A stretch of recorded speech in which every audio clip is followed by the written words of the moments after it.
Welcome to Dental Unscripted.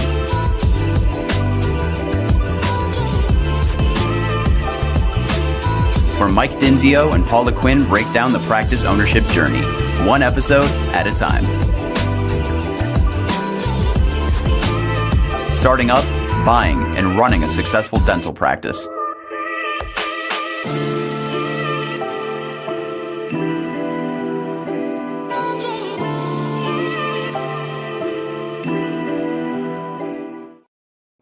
Hey guys, welcome back to another episode with Dental Unscripted. It's Michael and Paula, your co-hosts. We're happy to be here. We're excited. It's we're getting this week going with a podcast, and we have a topic today that we feel like is pretty relevant, and we think it was important enough to make it a podcast and come up with a cool topic that you all might be thinking about or found yourself feeling these certain ways.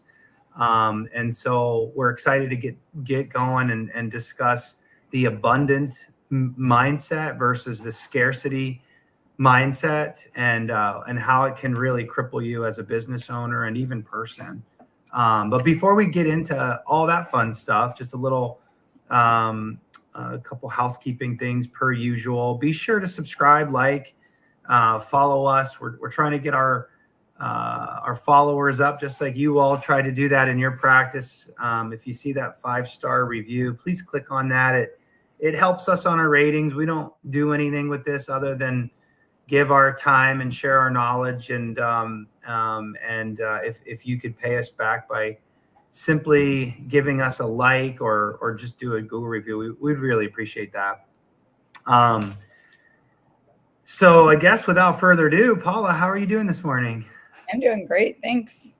Our energy is well, that's what happens when we do podcasts in the afternoon. Yeah, right in the afternoon. Yeah.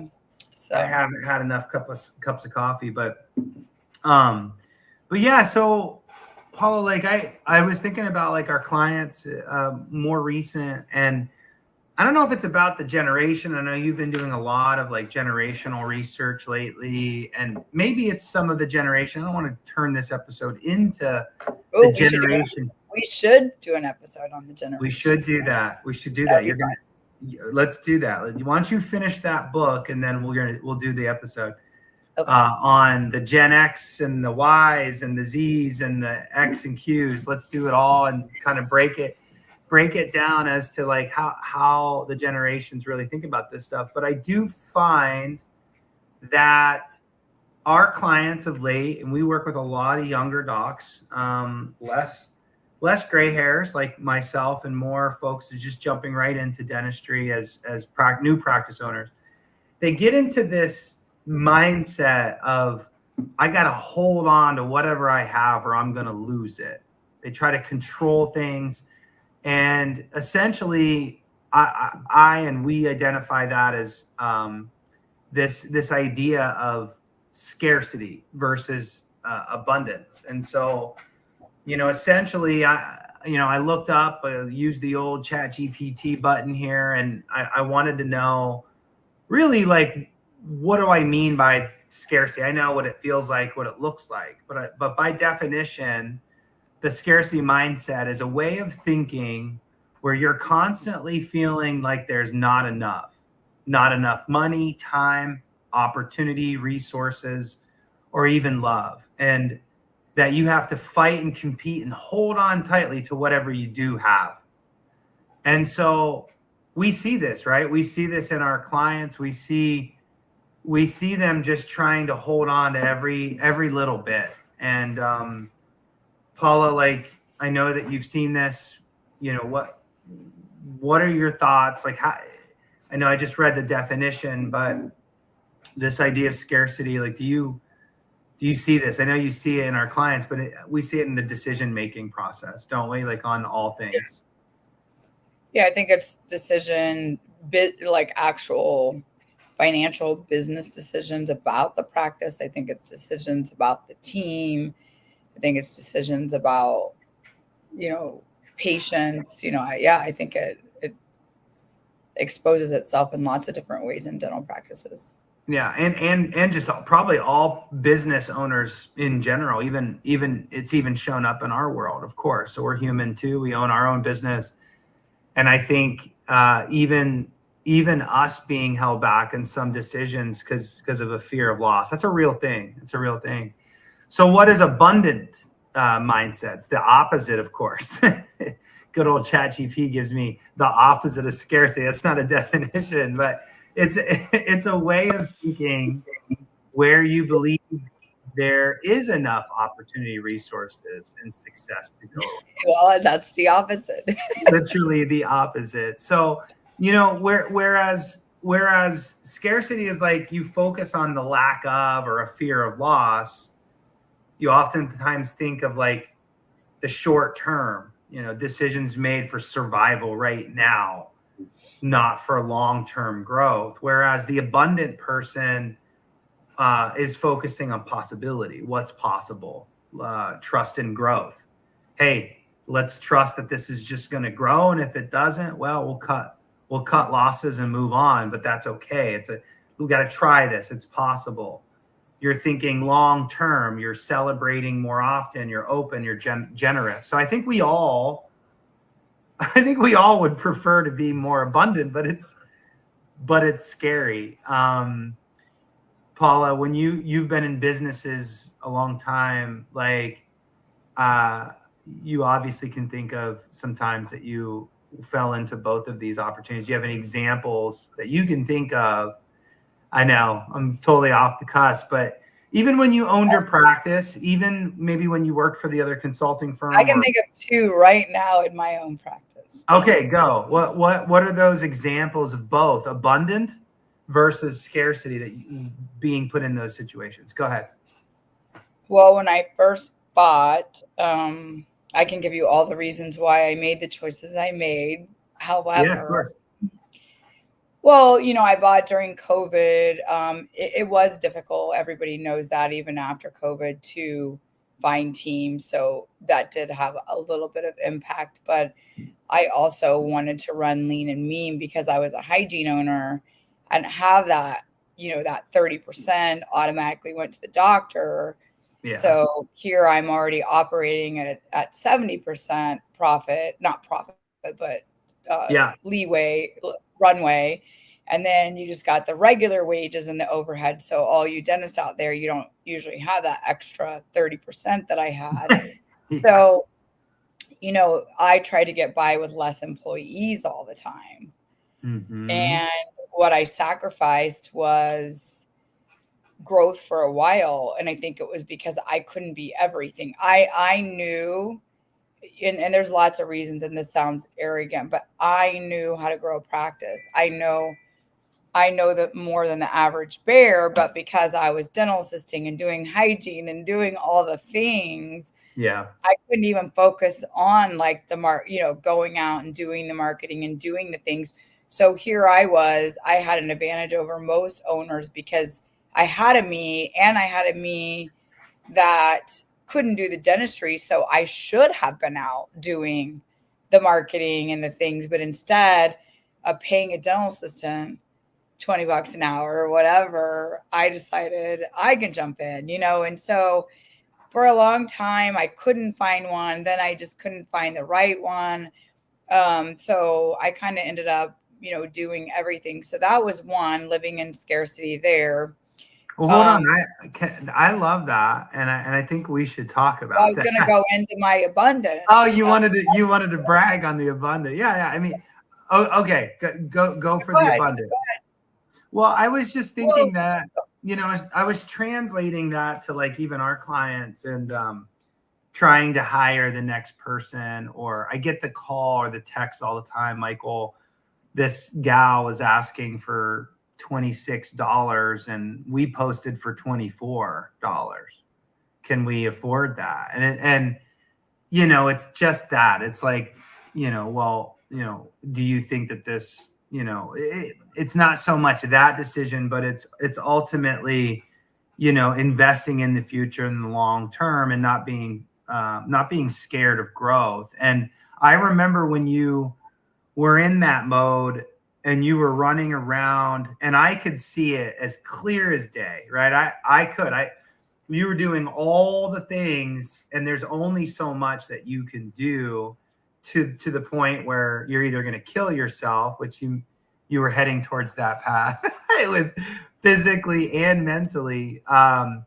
But, you know, being stuck in that and being afraid of the finances, that's a real thing for sure. I think a lot of people can relate to that. So I don't know. I was just kind of going off on that, but I remember that, and it was clear as day to me, and it was not clear as day to you, rightfully so. And I think that's why consulting or a friend or a mentor that knows you intimately, they can pull you out of that. They can give you a different perspective that's not feeling it.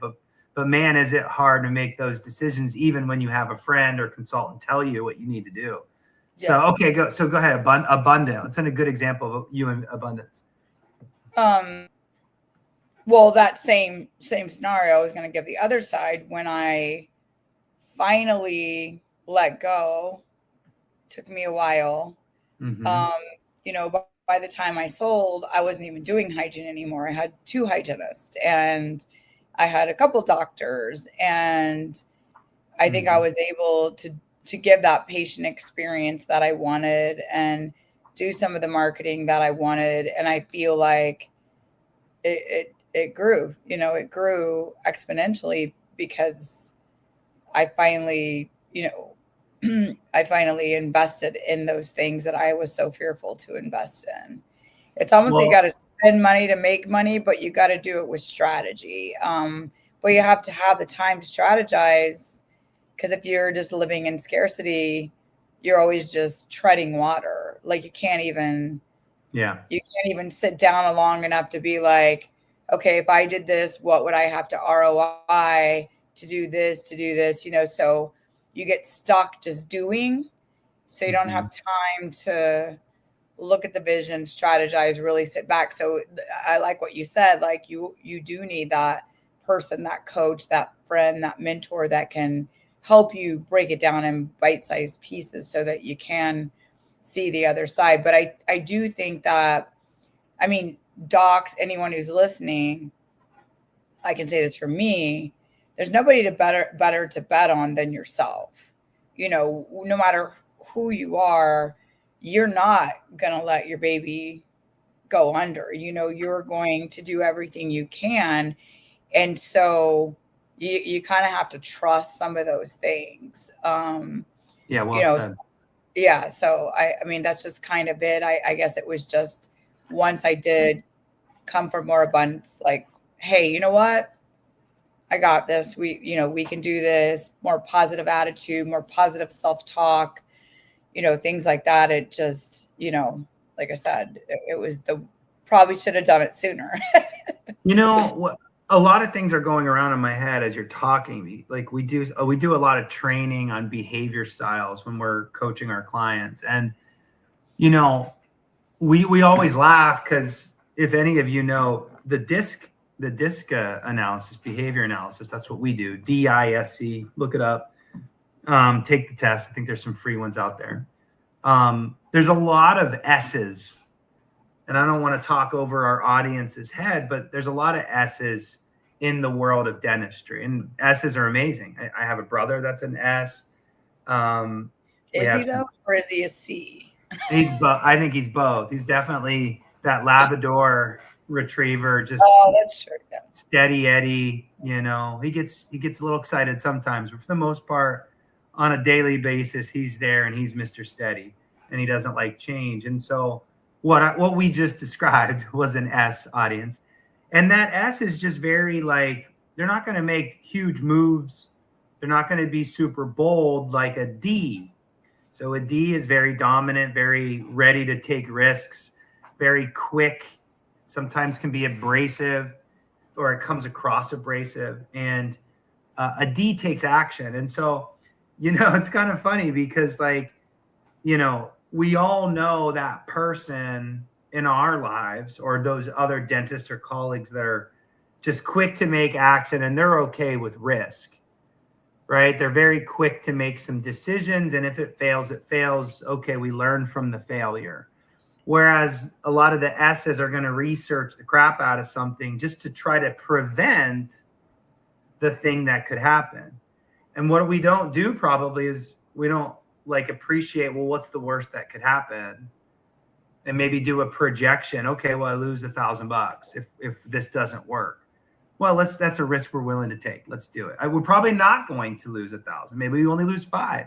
But if we're willing to lose 1,000, let's just push the button and see what happens, or whatever that scenario is. And I think us as business owners, definitely dentists who are predominantly S's, try and really push on this idea of just growth. Because if you're just thinking, you're focusing on what you do have and not letting that go, it's really hard to make that thing grow without focusing on the things that need to help you focus. I think that's really interesting, Paula, because you mentioned once you finally made those decisions, it grew. I like that you tied that back to strategy, because if you focus on probably the wrong things with the wrong strategy, maybe you don't have the same growth. So had you stepped away from all of those roles that you were playing in your practice and focused on the wrong thing, maybe not patient experience, even though that's what you focused on, maybe you ended up focusing on a different business, you might not have had the same success. So it's really interesting that strategy and mindset kind of collide for ultimate impact. I don't know if you followed me with that crazy in my brain there, but if you don't focus on the right things, maybe it doesn't grow. But the first step is just thinking that it can grow, I guess. Yeah. So let's throw out, go ahead. Yeah, it seems like you want to say something there. I'm reading your eyes there. No, I mean, you were saying something and I was going to elaborate, but I think it's just more of the same thing of just, I think it's definitely more comfortable, especially if you are micromanaging yourself, your practice, whatever. I think the reason it was important to me is to trust. So once I could lay out a plan, a strategy, then I could trust myself. I wasn't in the mindset to just pivot. It's different. It's different when you're like being adventurous or making quick decisions when it's either doesn't affect money or it affects small things. But when the bigger it gets, the more impact it has. I think even the most action taker D's can turn kind of into what you kind of described as an S today, because you feel like if there's no room for failure, like this is everything. And so I mean, it is a lot of mindset, but I think you do also have to strategize to trust yourself, to take those leaps, I guess. Yeah. No, you're right. Like if it's $1,000, it might be an easy decision, but if it's $20,000, it's a different decision. Say that, and it is kind of funny because when you say those docs ask us, hey, can I pay $1 more an hour or can I pay $2? I love that they come to us. I'm not saying that, but then what we do as coaches is put it in the perspective is, okay, it's $1 an hour. Do they even work 40 hours a week? Most of the time they're not. So it depends on where they are in their journey, but the team members are working 20 to maybe 40 hours a week. So this is a decision over 4 weeks, $160 or less. It's like, if they're not worth it, then they're not the right person. Like if at the end of the month, you're still saying, I can't believe I am paying that person $160 more a month than I did before. I mean, it's probably not the right person. Yeah. Well, I was going to say, like, the $2 difference, to your point, I love that you broke it down, because the $2 difference is $160. But usually, like, it's either just a bad fit or a good fit. Yeah. It has nothing to do with the $160. But I think when people are making these decisions, it's like, okay, so we just got off the telephone with a doctor and he's not doing so well. Let's just put it that way. He's in year 3. and he could be doing much better, and he'll admit that. But we had the whole discussion about fee for service versus get in network. And so here we have a very low collection practice, not where anybody that's listening would be happy with, not at all. But he's sticking, not necessarily, but a lot of doctors do. They're sticking to the fee for service strategy. Well, Delta Dental is dropping it from fee for service $1,500 all the way down to $800. That's ridiculous, and I'm not willing to drop it. I'm worth more than that. Meanwhile, there's holes through the schedule. There's 2 patients on the schedule today. So it's just kind of like, okay, where are we drawing our line? And let's forecast this out to see how this plays out. To Paula's point, run it out and see what is at risk. But ironically, usually you can pivot if something's not working so that the impact isn't so big. I think that's the thing about folks that are in an abundant mentality. If they're constantly thinking growth, it doesn't mean that they're making perfect decisions every time.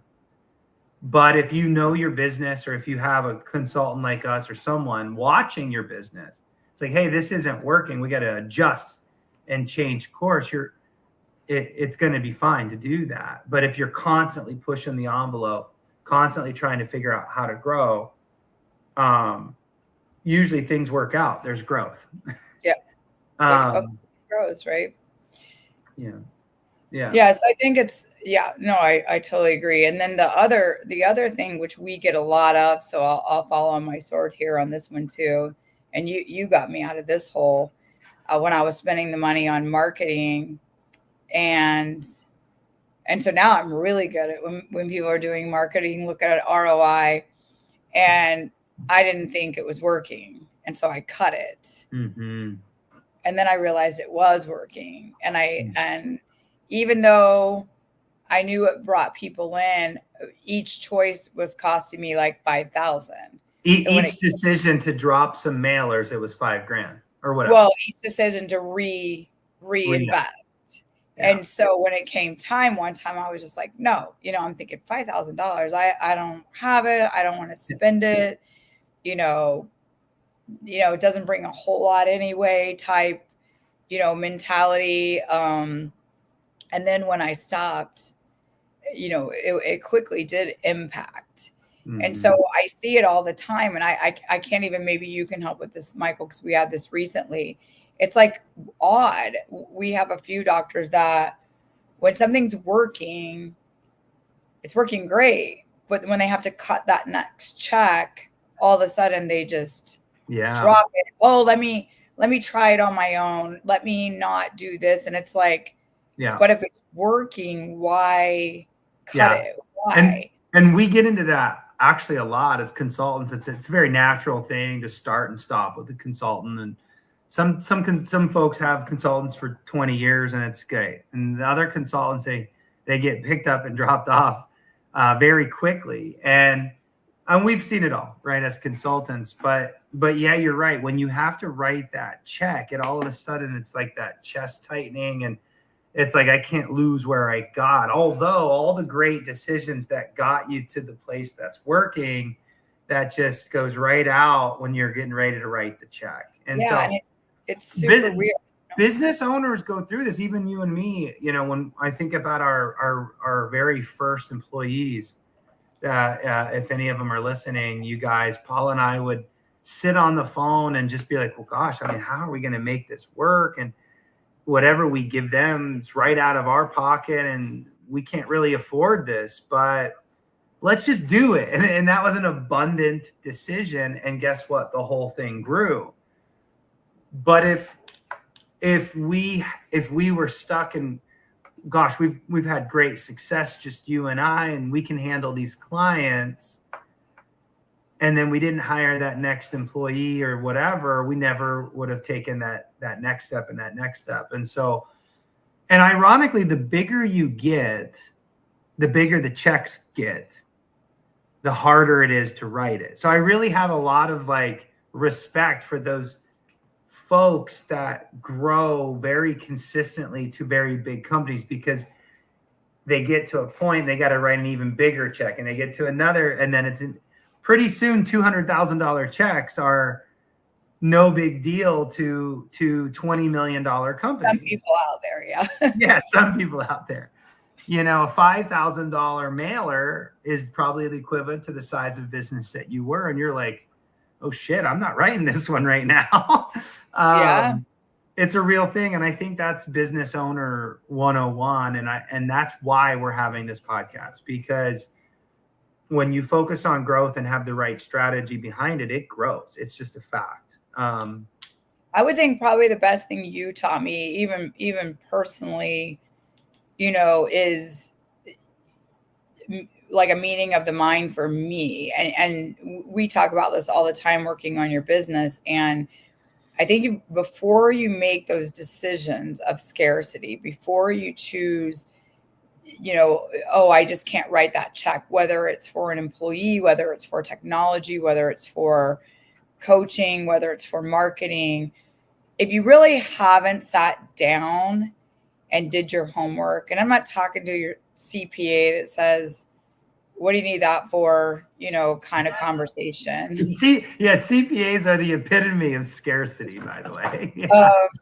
It's really you yourself sit down. And the sad part about it, it's hard for dentists because they don't even take the metrics in the first place to sit down and strategize. So if we're not really tracking referral sources, if we're not really looking at performances of our team, like, we're just going to cut Paula because this. Well, why don't you sit down and look at not only the production physically that I brought in, but the enrollment that I've helped with, the patient experience that I've helped with. So if we're not really tracking metrics and really having those performance check-ins with our team members, we're not really measuring KPIs, whether it comes to marketing, technology, things like that, you really can't make that decision. I was going to say educational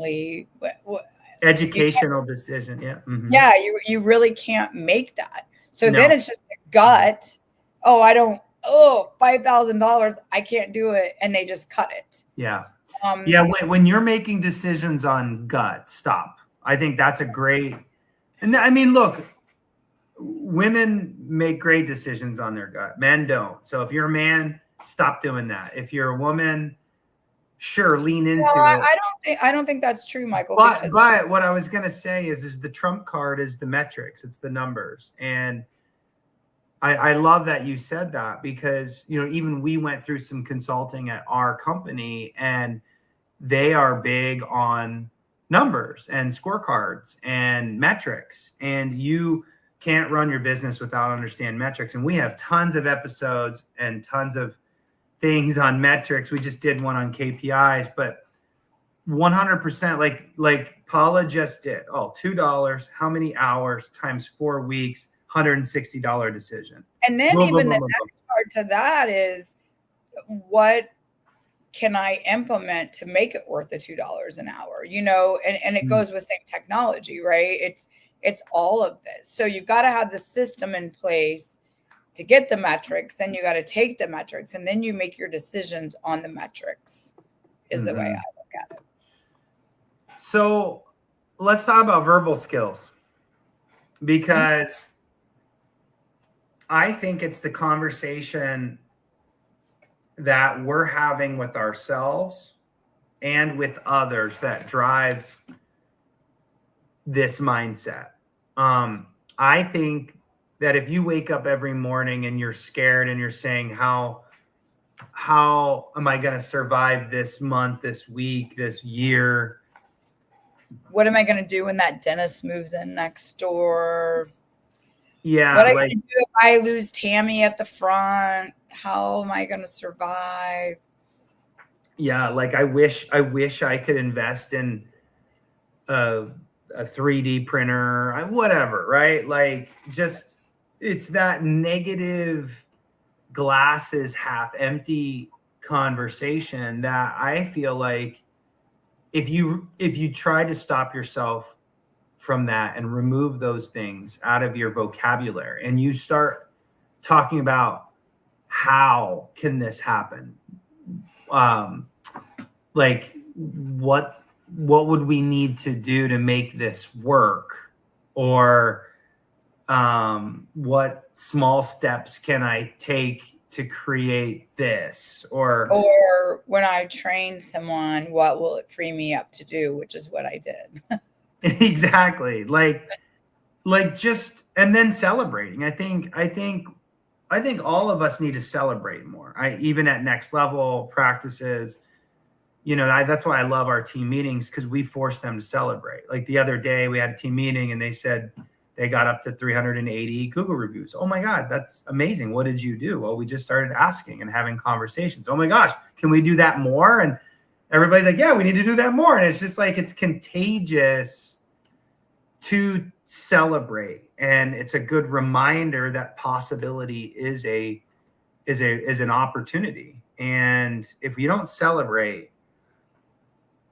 then you're constantly thinking about what's going to hit me next, or what could happen that's negative. I don't know. I think it's just a training inside. Does that make sense?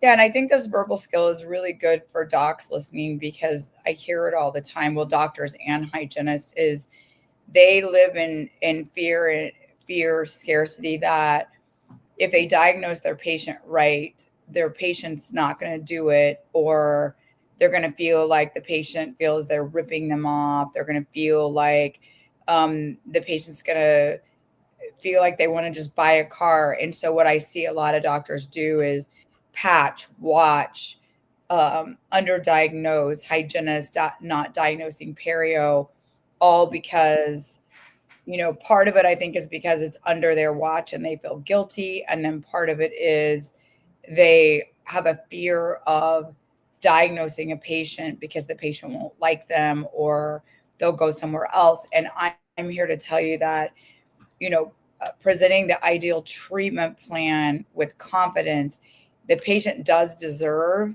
to make their own choices and be presented with the best options. I don't joke about this, but I bring a very serious conversation to it. And I say, look, people get diagnosed with cancer all the time.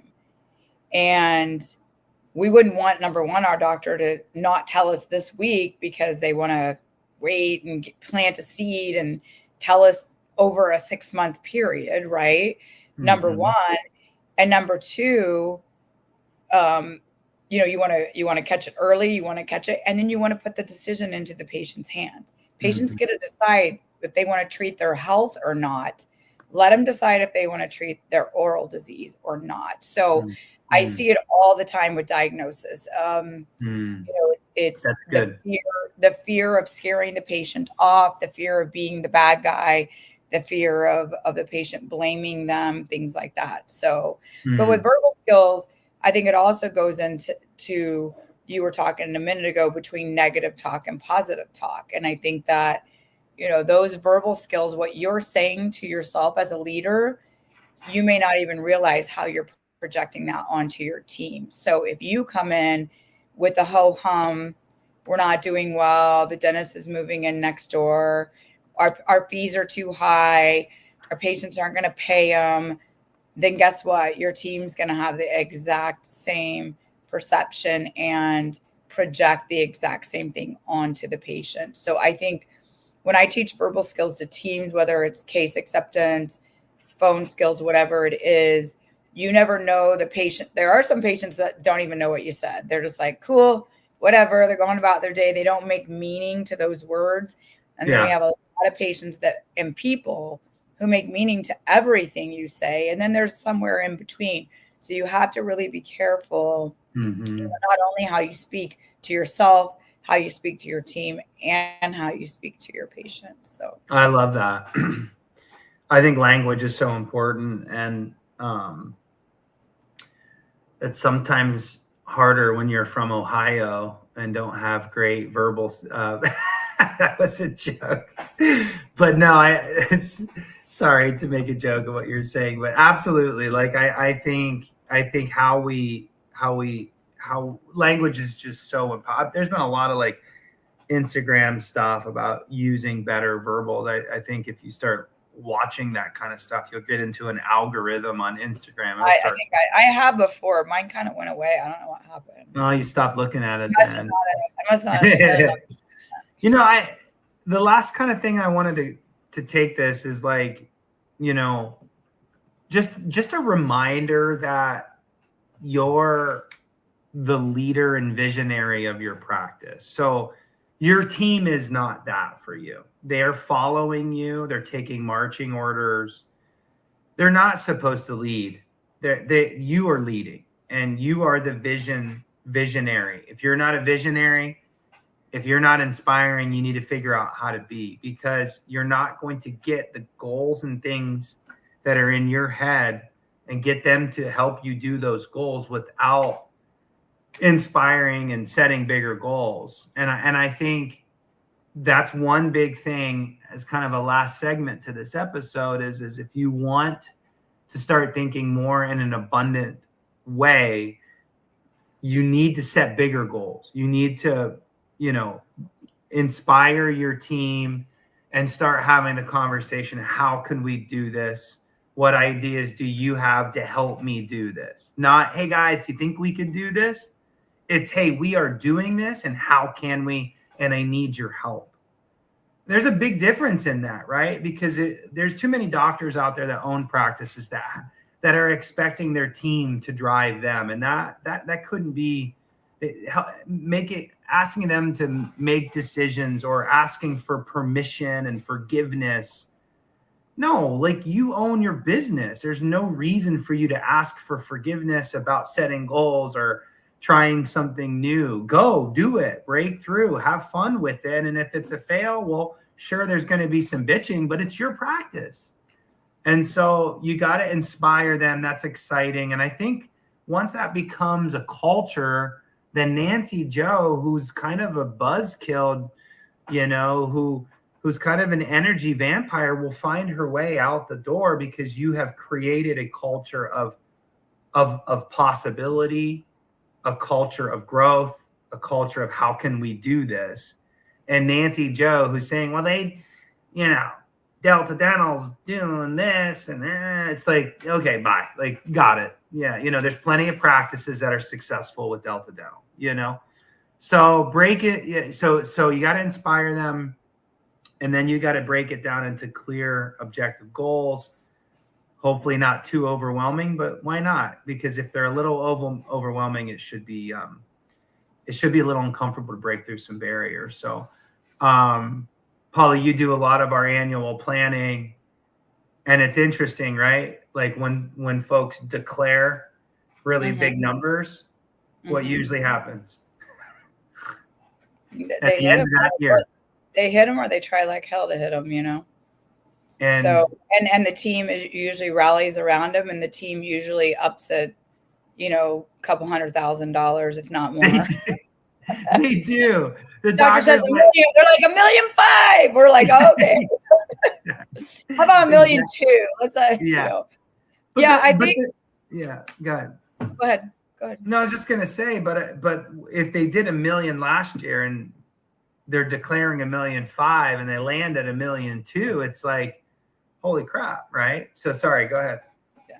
No, I was just gonna piggyback. You know, number one, you know, we don't have to make with positive talk. Maybe Nancy Joe also gets inspired. You know, some people, you know, they just need, you know, that energy around them, and they can, maybe not to the extent that some people can, but we can see them be invigorated.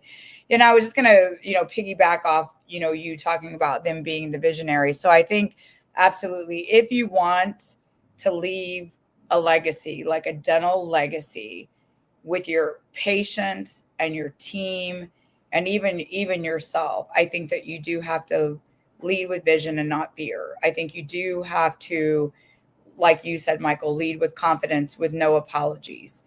I think you got to invest in the growth and take the time to look out there and do your proper ROI. I do want you all to know the pie is big enough. The patient pool is big enough. the team members are big enough. And I had a dental office right next to my dental office. Heck, I borrowed from them. Sometimes they borrowed from me. Never once did I think, oh, he's going to take a patient.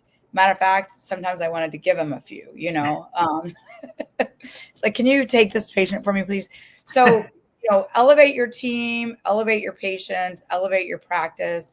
If you want to invest in technology, just do the homework. I think that when we've all felt it before, and it's probably more personal than in business, but when we lead with abundance, when we have that willing to share, that openness to whether it's our mind or items or anything, we usually get back tenfold. So I would say if you give your team this gift, you're going to get it back, because this is what they want. They want direction. They want to please. They want to have fun too. They want nice equipment, nice things. Not saying you have to have that at first or everything has to be state of the art. But if you all say, like, we want a 3D printer, right? Oh yeah, let's do it. You just all sit down as a team and figure out what do we need to do to get us there. So yeah, I don't think any goal is too small. It's just maybe a matter of how and when. But I think you can still get there. So I think that's a great way to end the episode. And, folks, if you're interested in chatting and getting a second perspective, we'd love to help you out. Just kind of fight that dragon every single day if you can. So,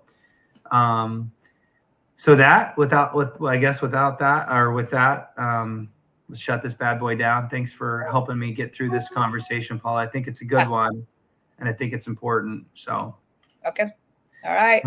Have a good day, guys. Peace out. Bye. See you guys. Bye.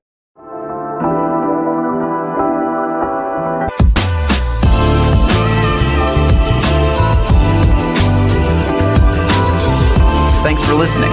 Let us know how you like the show. Rate us on Apple and Spotify. Subscribe and follow for more.